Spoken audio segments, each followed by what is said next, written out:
For 2,000 years, Christians have claimed that Jesus rose from the dead 3 days after his crucifixion. But is there real evidence for that, or is it just a matter of faith? Let's look at the historical facts, the arguments for the resurrection, and the logical objections. First, almost all historians, even non-religious ones, agree on 3 basic points. Jesus was executed by crucifixion under the Roman governor Pontius Pilate. Jesus was buried, and shortly after his death, his followers began claiming that he had risen and that they had seen him alive.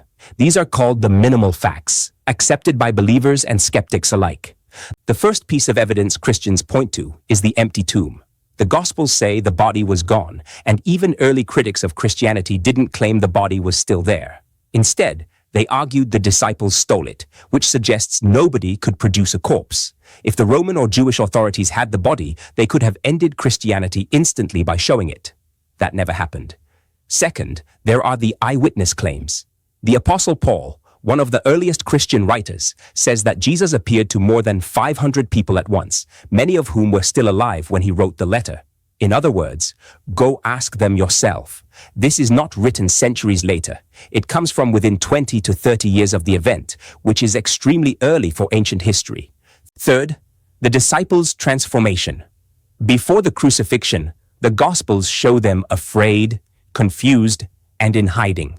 Afterward, they became bold public preachers, willing to be beaten, imprisoned, and killed for saying they saw Jesus alive.